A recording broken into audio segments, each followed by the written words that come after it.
programme de marrainage dont nous, on fait partie, on est vraiment attaché, chaque personne qui participe au programme, à un enfant spécifique. Donc, moi, après ma première expérience au Guatemala, je savais, je veux marrainer Elida. Mais avec... Beaucoup de poulet. Ouais. Ça, on en a mangé beaucoup. Mais avec du riz, hein. Du riz pis des bines. Ah, Seigneur. Tous les jours. C'est tellement bon, des frites. Pour déjeuner aussi. Donc, Elida, cette petite fille-là, elle m'a marquée et je veux continuer à l'aider. De distance, tu sais, on est au Québec, elle est au Guatemala, je veux pouvoir continuer à l'aider malgré la distance.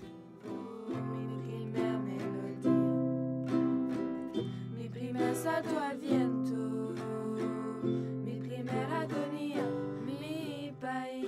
Donc, le programme, on est vraiment attaché à un enfant. Donc, ce que j'envoie comme aide est vraiment envoyé à Elida spécifiquement.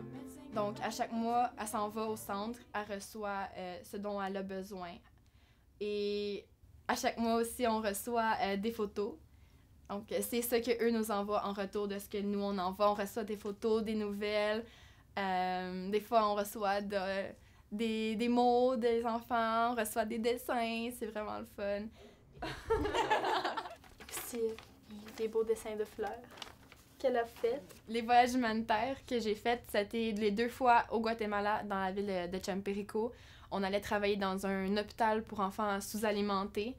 Et dans le fond, on travaillait avec ces enfants-là, on pratiquait leur motricité, on les nourrissait, parce que c'est vraiment des enfants qui ont eu un développement difficile par le manque de nourriture. Donc, on a travaillé avec eux.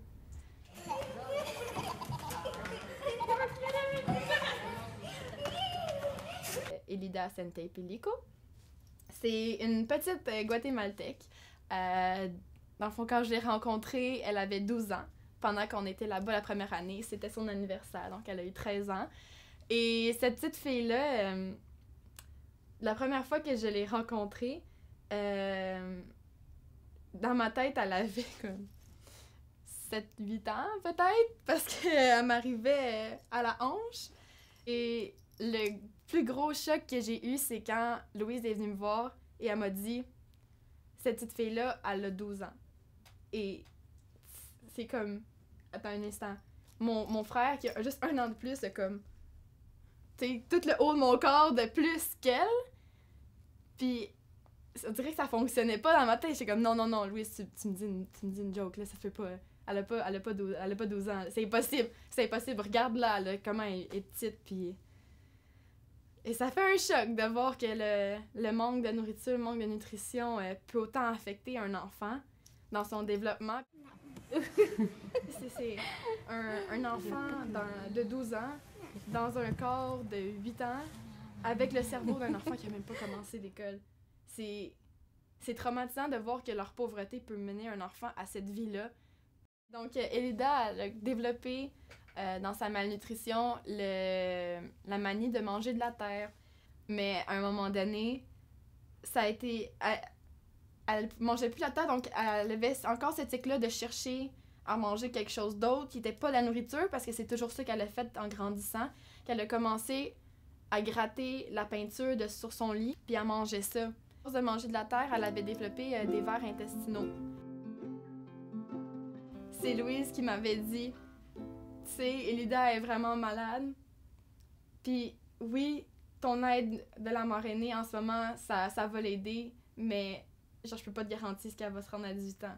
Parce qu'elle avait je pense que c'était 2 cancers qu'elle avait. Elle avait ces gros problèmes de verre, tout ça. Elle était trop malade, puis... Tu sais, c'est pas... Elle avait vraiment une vie difficile, puis de savoir que peut-être qu'elle se rendrait pas à 18 ans, pour moi, c'était vraiment un choc. Te amo. Aura. Puis, dans le fond, cette petite fille-là, était vraiment attachante. Elle parlait pas tant que ça, mais à la fin du voyage, j'étais capable d'avoir une conversation avec elle, malgré mon très mauvais espagnol. On essayait de se comprendre, malgré le fait qu'elle avait pas beaucoup de vocabulaire, et moi non plus. Mais tu sais, oui, la distance nous sépare, mais en même temps, je me dis que tout ce que j'ai pu lui apporter peut juste rendre sa vie meilleure en ce moment. La première fois que j'allais là-bas, je parlais aucunement espagnol, c'était vraiment merdique. Mais j'essayais de lui parler, puis elle essayait de me répondre. On se comprenait pas, mais tout l'amour qu'un enfant peut te donner, même pour genre, s'il n'y a aucune façon de le communiquer précisément, ça t'apporte tellement un grand bonheur. Puis de savoir que maintenant, elle est en parfaite santé à cause de ça.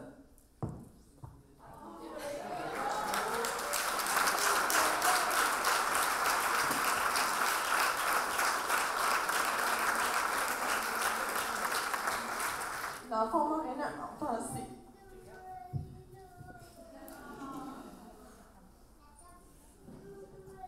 garder un lien avec eux. Pour toujours. Sa présence pour moi, en fait, est toujours dans mon collier.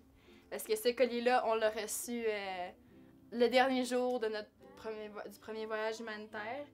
Et ça a été comme la conclusion de notre voyage en partie dans cet objet-là. Donc, c'est sûr, ce collier-là, je l'ai pas enlevé. Il n'y a pas un jour où je l'ai pas porté depuis qu'on l'a reçu. Là, ça va faire 3 ans maintenant. Ça va faire 3 ans. Hey, ça paraît loin.